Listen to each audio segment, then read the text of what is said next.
Welcome to Tips for the Transition, where we have deep, meaningful conversations about life. We talk about how significant changes like divorce, grief, and career change can affect us, our family, our relationships, and our work, and how to move beyond them. I'm your host, Maria Tomas Keegan, certified career and life coach for women, and I'm here to support you through the messy seasons of life so you can answer big questions like who am I now and how do I move on from here? If you're ready to consider new options, be inspired, and meet incredible women who are on this life journey with us, you're in the right place. You'll find something in each episode to give you hope and encourage you to move from panic to powerful, from rocky to resilient, and from upside down to right side up. This is Tips for the Transition.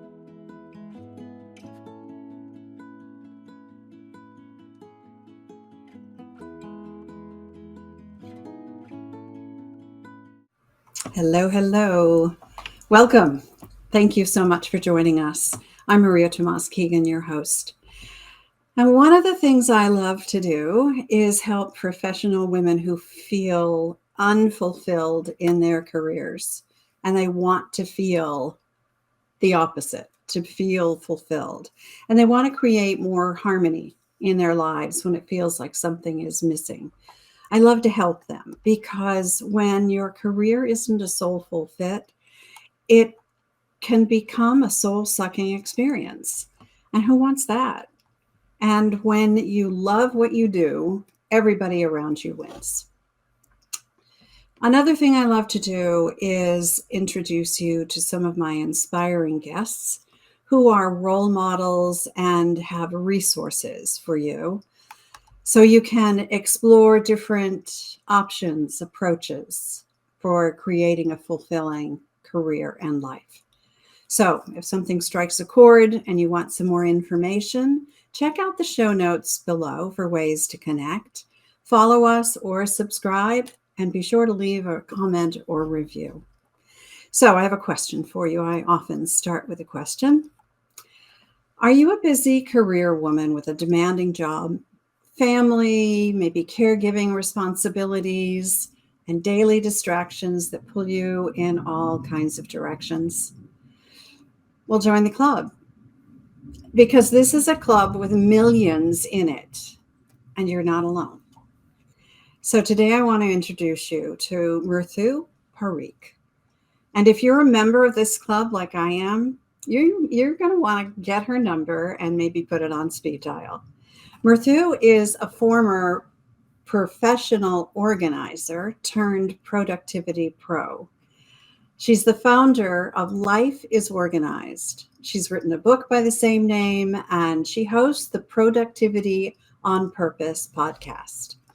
Murthu is passionate about helping women get the results they want, whether that's doubling their business revenue, losing weight, or increasing time in their day for self-care. She does that by sharing simple strategies to ditch the overwhelm, from the boardroom to the family room. Murthu's teachings on mastering tasks and habits have been featured in the Huffington Post, Forbes, U.S. News and World Report, and Real Simple. And I am delighted to share her expertise with you. We call this episode From Overwhelmed to In Control. So welcome, Murthu. I'm so happy you're here. I am so happy to be here. I'm very excited about our conversation because I know we have so many places to go and so many great tips and strategies that we can talk about. Yeah, absolutely. And I want to set the stage first. So tell us a little bit about your background. How did you become a professional organizer and then a productivity pro? Yeah. Well, when my kids were very young, I was looking for a career switch out of the corporate lifestyle. I was in New York City working crazy hours and ready to kind of just go out, do something on my own. And, I did some of those assessments you do, like, what are you good at? What comes naturally to you? What do you love? And organizing was it for me. And this was like pre Marie Kondo, pre the home edit. This is 12, 15 years ago. Well, I didn't even know it was a thing, but found out that it was, and I jumped into that world. So it became a professional home organizer, but quickly realized I actually didn't love the organizing for people. But what I loved and I was passionate about was teaching women primarily. I was working with women the skills of how to get organized, the skills, and so they themselves didn't have to rely on somebody else. That they felt really confident in themselves that they could look at a space or look at their calendar even and make room and space for the things that matter most. So I was coaching and teaching and creating workshops and trainings for several years until I actually transitioned to productivity and time management. What I realized was we can have all the great plans for organizing, but if you can't find the time to do it, if you can't make it a priority, it's never going to happen. And so now I work with women who are busy managing it all the demands, all the distractions in their lives. And I really help them focus and take control so they stop feeling overwhelmed and are in control of their lives. That's fabulous. Thank you for doing what you do because it is so needed. A lot of us who are busy and have lots of things going on have a tough time managing that. I love the way you put it. Ditch the overwhelm. That's such an important concept to grasp. I think that it can be done. So, in your experience, then, in all of this work you've done with women, what typically holds them back from reaching their goals, even though they're working really hard to achieve them? Yeah. So I find, and I bet you find this too, that most women are very smart, very ambitious, very driven, right? Especially your listeners, and they're just wanting to and trying to do it all. There's like a lack of focus, right? And anyway, it's hard living today in our world with focus, right? Between all the gadgets and the phones and being connected 24/7, and then add on top of it all our desires and big goals and dreams, right? And so we're just trying to do too many things at one time.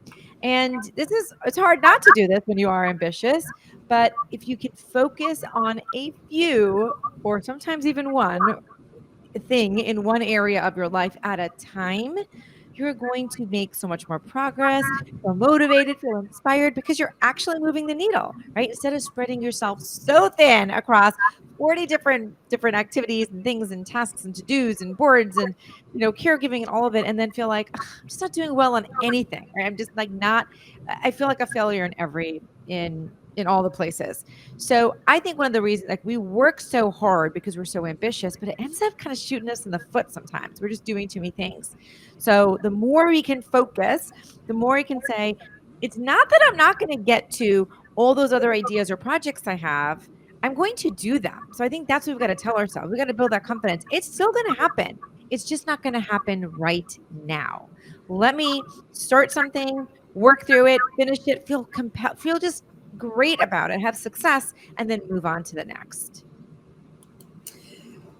Okay, so but what are the things? So focus. That's an important thing to figure out how to manage it all. It's like prioritizing what it is we want to do, knowing that it will all get done so long as all of it really needs to be done. But what are the things that hold us back from reaching the goals? What are those like obstacles? Yeah. So I think along the same lines, I think one thing that we believe as ambitious women is that we need to do more doing. I think this is a mindset. You're like, if I just do more, right? If I just put my head down, if I just put my nose to the grindstone, I keep doing more and doing more and doing more, I'll achieve more. I'll get more done. And I would challenge you for this and say, you don't need to do more in order to be successful. I believe what's holding you back is that you're not planning enough. So you don't need to do more, you need to plan more. And if we can sort of change this mindset, this shift and go from doing to planning, then what you're doing is more effective, right? It's more focused. But because we're just jumping into it, we're like, I just got to get it done. I have the to-do list. I got to check it off. I got to do it, right? And there's this lack of sort of just planning. And that is the most resistance I always see. It's a lot of hesitancy because it feels like in the moment, right? Let's say you're chaotic, you have 100 things going on, everybody's vying for your attention. You're like, this is a waste of time for me to now take time away and go make a plan for my day and go plan out my priority. But it just feels so counterintuitive. It feels so wasteful, but I can guarantee you it is the best investment of your time and your energy. That's where the clarity comes in. That's when the ahas, that's when the brainstorming comes in. That's when you're like, wait, what was I going to jump into? That's ridiculous. This is more important than this. And I could forget that one, or I could give it to somebody else. Right. But none of that happens. None of those ahas when we're just like into doing Yeah, mode. yeah, Yeah. yeah. We get so wrapped up in just the doing. Yes. I often talk with my clients about, because, yeah, you're right. My clients are also very successful, driven, smart, resourceful women, and they keep pushing themselves to do Yeah. more. I like to say, stop doing and just be for a minute. And it's in that being stage that Yeah. you can plan. Yes. So yeah, that's so good. Yeah, All and right. I'll tell you, So if I could follow up, I'll tell you one other thing that holds them back that also has to do with the planning. And I bet you hear this a lot too. But a lot of what holds us back is also just the mind drama, right? Just the drama in our brain of, I have so much to do. I'll never get through it. I'm so behind. I'll never get caught up. And then it basically just paralyzes us, right? We've all been there. There's so much, and yet you can't move. And so I think this is why it plays into that planning. Again, if you can yeah, sit and take the 15 minutes to write it all out and prioritize it, all of a sudden you'll move from paralysis to action. And like the first step is to you have to actually work on your mind before you can work on your actions. So we've got to get us out of the mind drama and get it. We can talk about this too, but really get it on paper. That's why I would say get it down somewhere, because it's just too much in our heads. There's too much right. going on up there. We got to Yeah, get clarity. So yeah. yeah. And that chatter is so it's like the proverbial people sitting on each shoulder, and what they're saying is counter to each other, and Right. that's what creates overwhelm, because Yes. you're not even sure who to listen to. Mm-hmm. Yeah, Mm-hmm. so that mind drama, as you put it, that inner Yeah. chatter can be a real obstacle, because it kind of stops you in your tracks. Yeah. It creates the overwhelm. It's really hard to move from in that state, isn't it? Yeah, no, absolutely. It can be completely debilitating. I feel that overwhelm, essentially, if you look at the root cause, is a lack of control.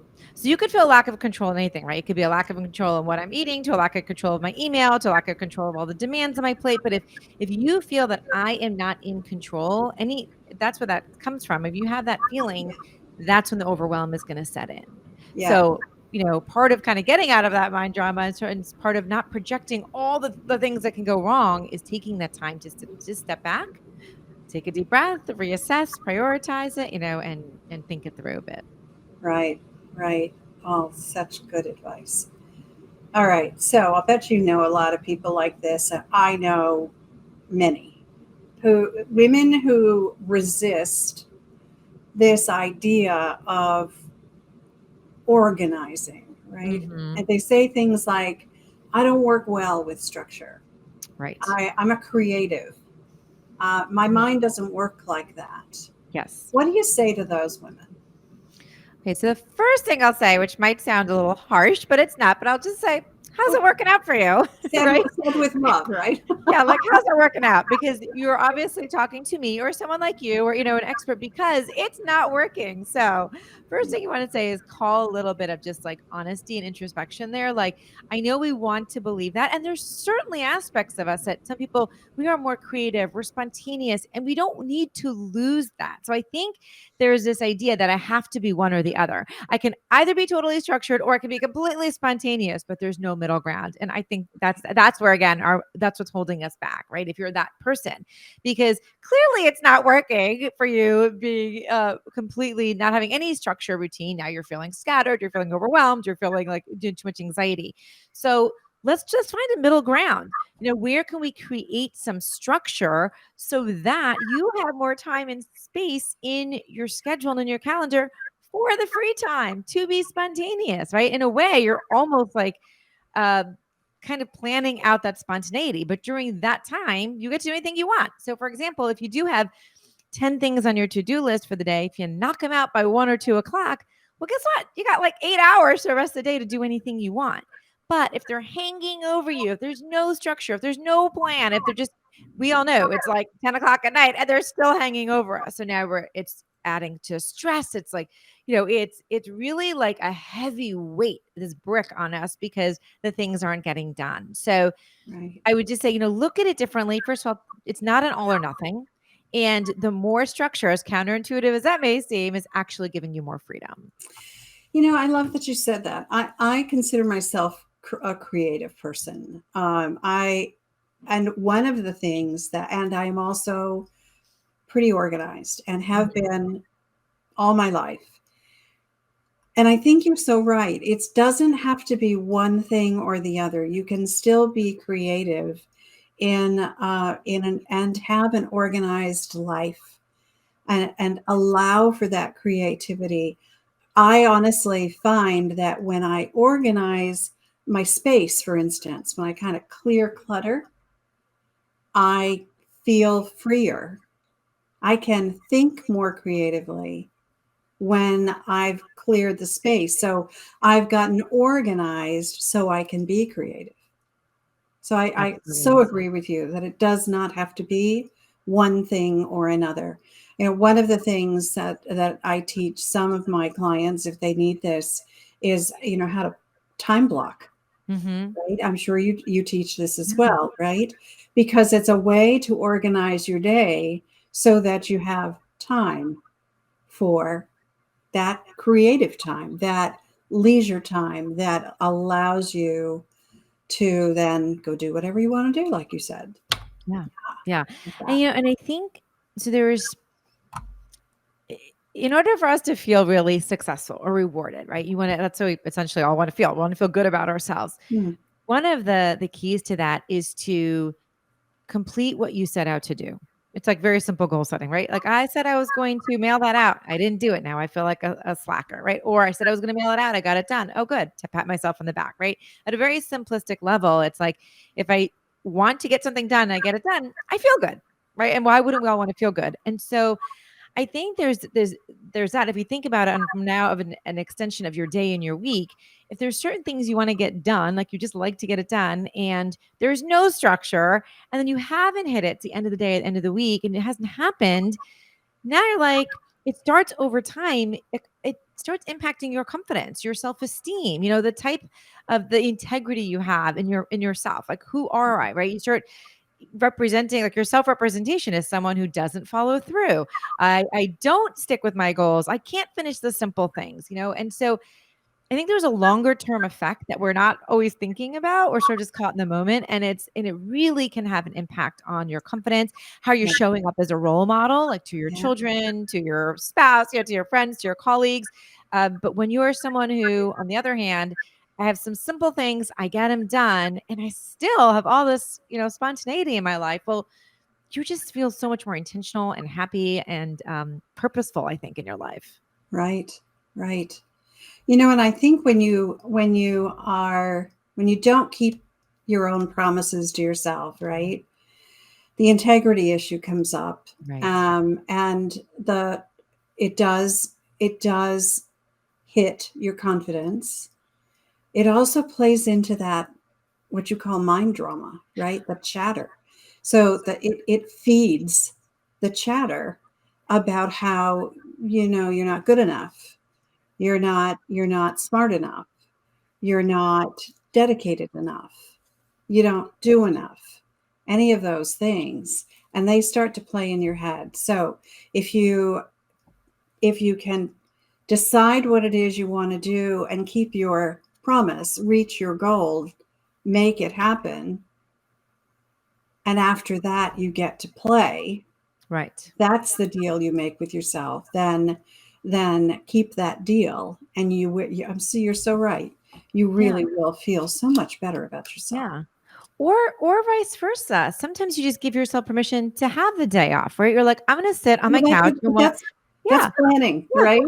I I'm plan going to to watch. have the day off. Right. I'm going Absolutely. to watch Netflix all day. I'm going to binge it. I'm going to do it without guilt.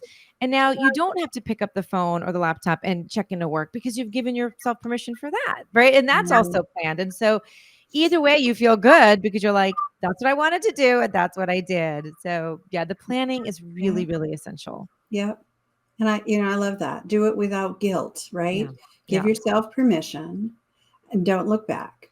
Right. Just do it without guilt. And then when it's done, when it's over, you've taken your time. Yeah. Now you hit the books again. You hit the ground running again with a plan. Right. Yeah, love that.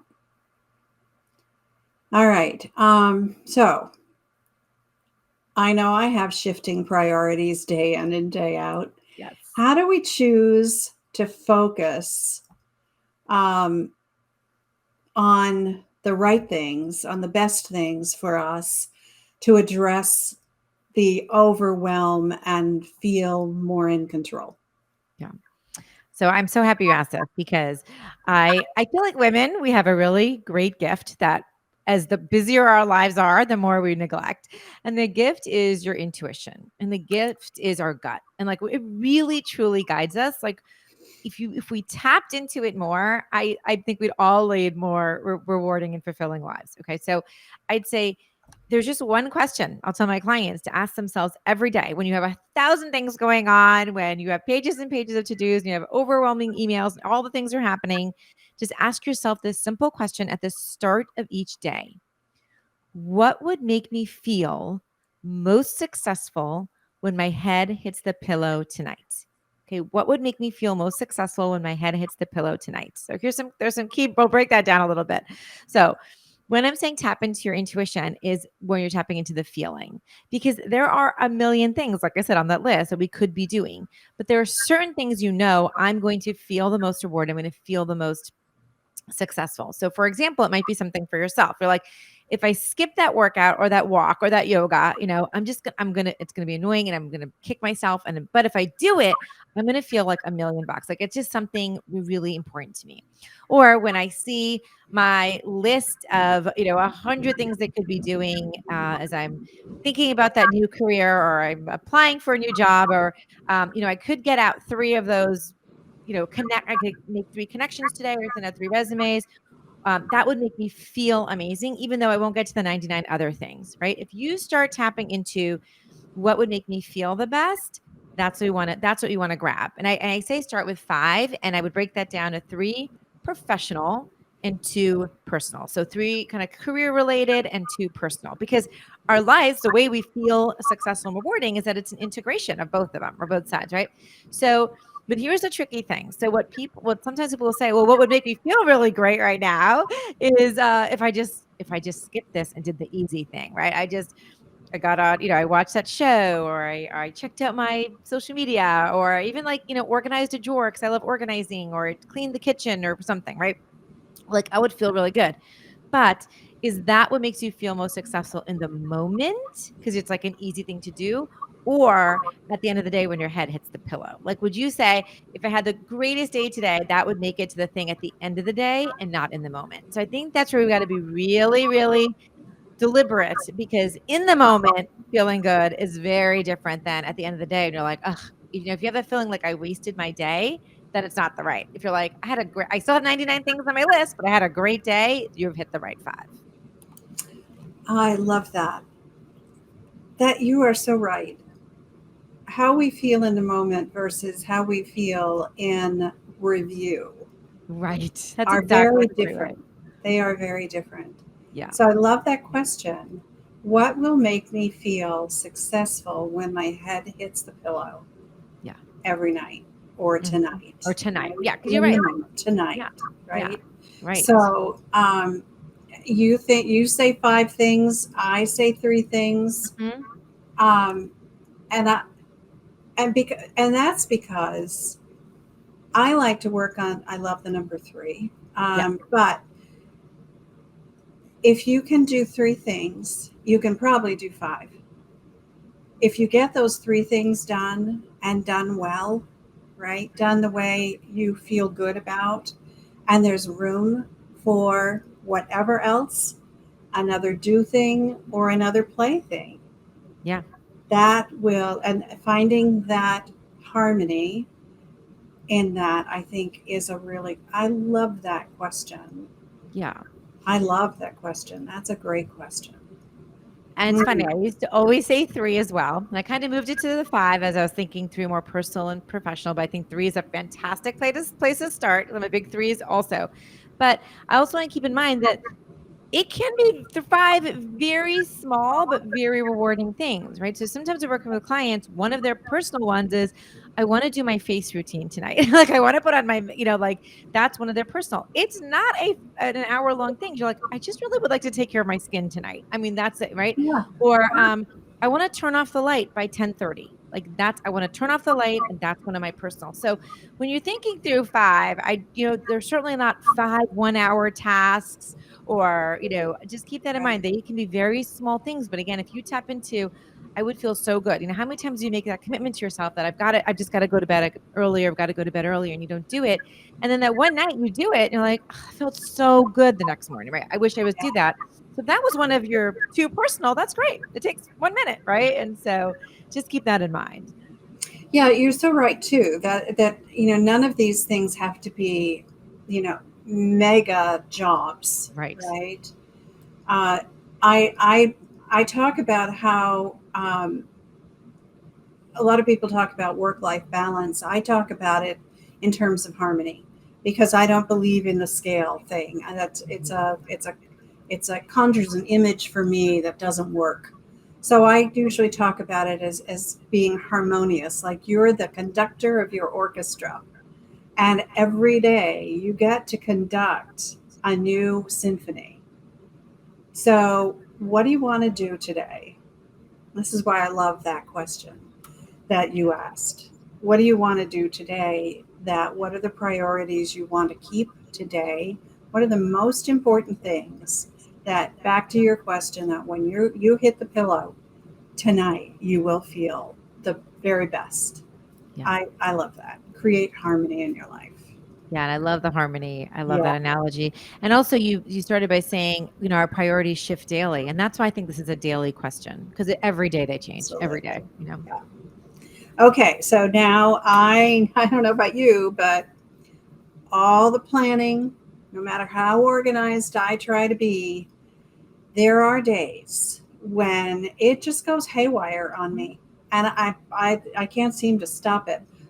What's your advice to help us get back on track when that haywire thing happens? Yeah.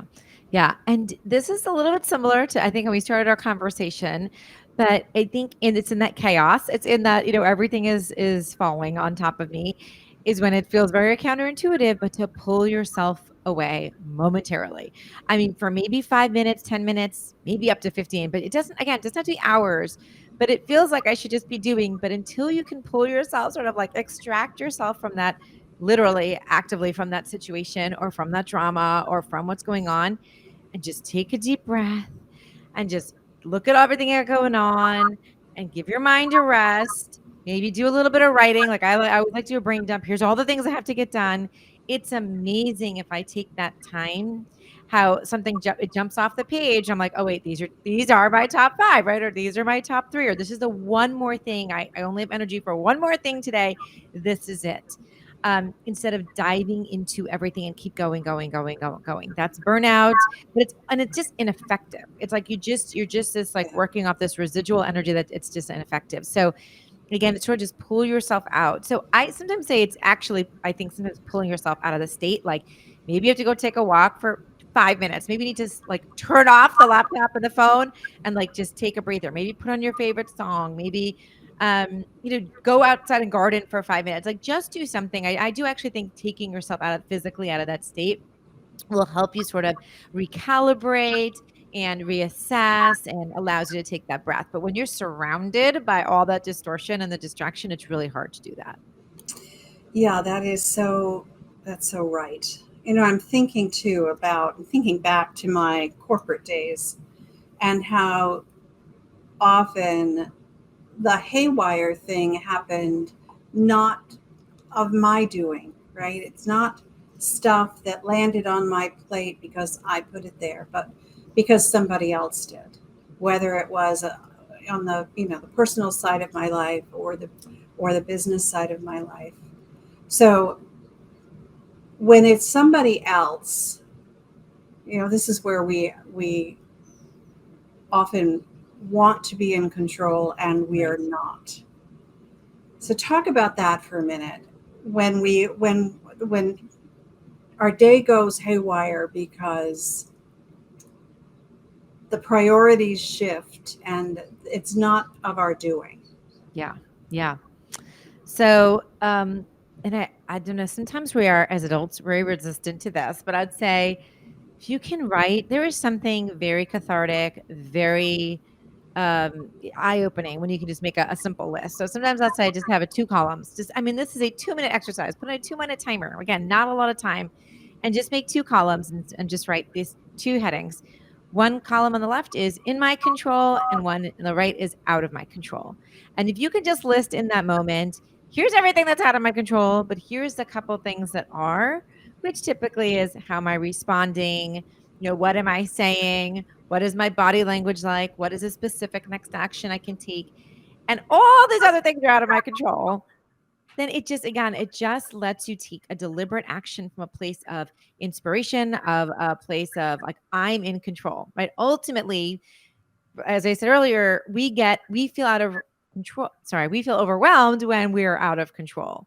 So if you can focus now on the things or what is in my control, that stress, no matter what's going on around you, it's going to alleviate because you're like, I'm doing everything in my power that's in my control, and that's what I'm going to focus on. But again, I think if we can get out of your head and see it visually on paper in a 2-minute exercise, a 1-minute exercise, it's going to help you just take action. That's brilliant. That really is brilliant. And so often we don't take the time, right, to really figure that out. Yeah. And like you said, it's a 2-minute exercise. Yeah. And the list of the things that are out of our control will almost always be way longer Yeah. than what we can control. Right. But the thing is, if we can't control it, don't waste your energy on it, right? Don't waste your energy trying to control it, right? That's where I think we get wrapped into that hamster wheel and can't get off because Absolutely. it's all these things that we're trying to control that we can't control. Yeah. Instead of, as you say, stepping off, taking a breath, and looking back at it and saying, well, I have no control over that stuff. It's coming at me. I get to decide how I'm going to respond to it. Right. I get to choose how I'm going to show up for it. Yeah. Yeah. And that puts you back Sorry. in control of you. And and we have to deal with some of that stuff. Mm-hmm. Absolutely. And in our every single day, we have to do stuff we're not in control of, right? Especially when we're working for somebody else. But even in our personal lives. So we Absolutely. get to choose. Yeah. It's so empowering, right? It's just such an empowering feeling to think, Mm-hmm. I'm focused. There's things I can control. I'm doing things that I can't control. It's just, so that's the word that comes to mind for me. It's so empowering. Yeah. Yeah. And if we can do things that empower us, and don't look to anybody else to empower you, right? Do things to empower yourself. Getting back to what you said earlier, it will instill confidence. You will learn to be more resilient when all that stuff that's out of your control hits you tomorrow. You'll be more resilient to it, and you will more quickly learn how to get back into that space of calm and control over those things you can control, and knowing the difference. Yeah. Love this. For sure. Love this conversation. All right. So at the end of every episode, as you know, we We ask our guests for the practical tips and strategies that are takeaways from today's conversation with you. So, Murthu, tell us what your first tip is. Okay. So I'm going to reiterate. I'm going to probably reiterate a little bit of what we were saying because I want to reinforce it, but I can give you some tactical things too. But I think a big takeaway here today is, we can't, like, time management is really about distraction management. I think, if we can really get focused, we're going to feel more successful and rewarded. So again, some of the things we mentioned is just start your day every day. Or what are my top 5 most or what are my top 5 tasks that will make me feel most successful before my head hits the pillow tonight? Actually write them out. So here's something tactical. When you've decided on those, write them out on a piece of paper away from the giant to-do list. It's not the to-do list. You have 12 other to-do lists with 1,000 things on it, just those top 5. So keep it completely separate. Go old school, write on a piece of paper, on a sticky note, and keep that with you so that becomes like your guiding post for the day, right? You're like, even when all the other distraction is coming my way, if I can focus on these ones, I'm going to feel great. Okay. Then go ahead and actually block those, as Maria mentioned earlier, block those 5 on your calendar. So what time can I actually get that done? Or what time do I want to go to bed? Or, where can I fit this in between my meetings and appointments? The list is fantastic. It's a great place to start. But I often find the biggest gap is between the list and what actually happens. Like there's a big gap between what we think we can get done and what we actually do. So if we can plot it on the calendar, that can give you a guidance says, oh, wait a second, there's no way this is all 5 of these will fit. I've got to pare them down, or I know exactly where I can put these in because now I've planned my day. So it's just a great practice to get you into this idea of prioritizing and planning in the easiest way possible. I love that. I am a time blocker as well. And one of the things I love to do at the end of my day, which is the way I plan my next day, at the end of my day, I look back and I look at my calendar, all of the things I blocked onto my calendar, and I go check, check, check, check, Yeah. check. Got those done. And I feel great about that. Feel great. And then I plan for tomorrow. And if something comes up that I know I need to do, I look at my calendar a few days out and figure out how can I get that in and where, what day, what time, and I put it on. Yeah. So here's my trick. When I don't get something done on a day, I allow myself to move it. I give myself permission to move it on my calendar.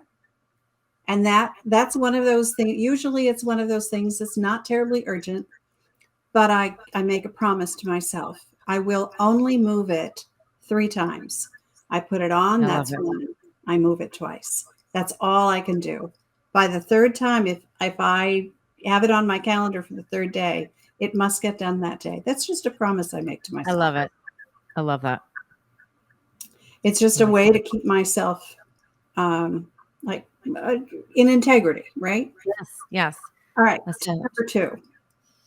The second thing I'd say, so a really simple way, because I'm really focused here on focus, is to, as you notice, I like just some old school things. Take a piece of paper, write things down, but also use a timer. A timer is really, I think it's something we think is for kids or for, little kids. Are like, put the timer on. You can use your iPad for 15 minutes. Then you can eat. It is more, at this point, adults need it more than kids. So use a simple timer. Oh, shoot. I wish I had this on my desk. So I have this little cube. You can get it on Amazon. It really is called a timer cube or cube timer. And on each side, it says like 5, 10, 15, 20. And so you just plop it down that side. And you're like, if I just need to focus on this thing for 10 minutes and I can't seem to get it done, I'm just going to plop it on my 10 side and just say totally focused on the task or the activity, or 20 minutes or 15 minutes. I think we completely underestimate how much we can get done in 20 minutes. It's unbelievable how much you can get done in 20 minutes if you're fully deliberate and intentional and focused. It's just that we get unfocused so much. And the reason the timer works so well, you don't want to use your watch, you don't want to use a clock, you don't want to use your laptop, anything like that, is because there's a psychological effect of time coming towards you. So for example, if it's going 20, 19, 18, 17, time is coming towards you. If you're looking at your watch, time's going away from you. It's 9:21, 9:22, 9:23. So you start getting very stressed out. And also, when time is coming towards you in a timer, you are working towards a signal. And a signal is something for the brain that makes it stick with a task. So, anyway, there's lots of research around that. Just trust me, a timer works fantastic. So, I would highly recommend everybody has some type of timer. By the way, we all have one on our iPhone too. So, I love that. I love that. I love what you just said, the concept of time coming towards you or going away from you. That I've Yeah. never thought of it in those terms before, but I love that. That's great. Yeah, I use a timer a lot. And one of the other thing I would suggest is if you're using a timer, also do your very best to limit the distractions during that time.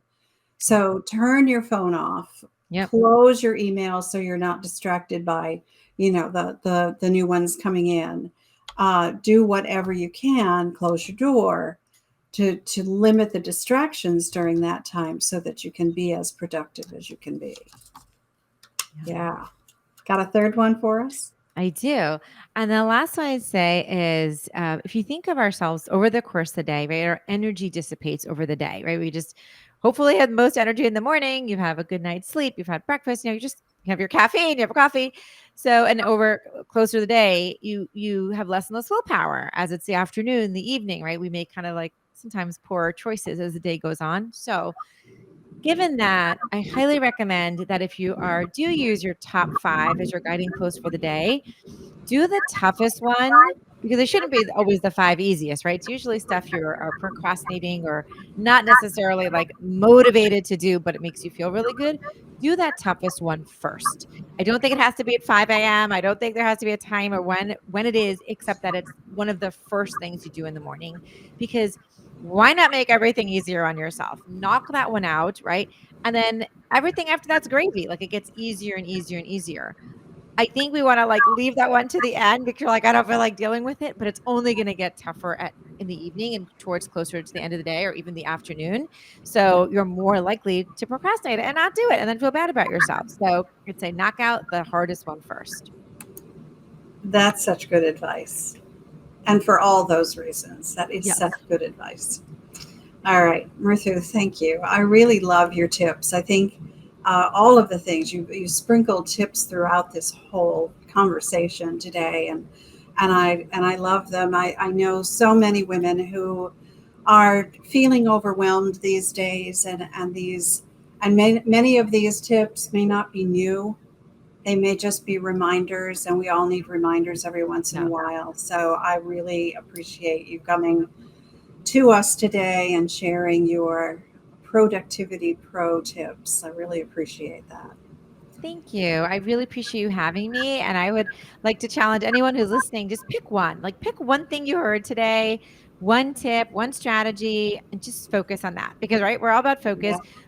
You're right. We've talked about a lot of things, probably a dozen different tips, and that can feel overwhelming. So pick the one that you're like, that really resonated with me. I really need it. And just focus on that one and that alone. And I guarantee it'll make a great big difference. Just try it. Just try it. Yeah.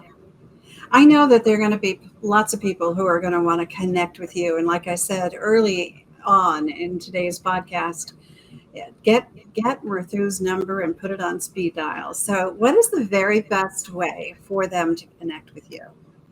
I am around on all things Life is Organized. So if you go to lifeisorganized.com, you can find out all about me on my website. There I also have some free resources like 21 hacks to stop feeling overwhelmed or how to finally stop procrastinating or how to get and stay focused. If you come on over to lifeisorganized.com/resources. And I'm also Life is Organized on Facebook and on Instagram. That's great.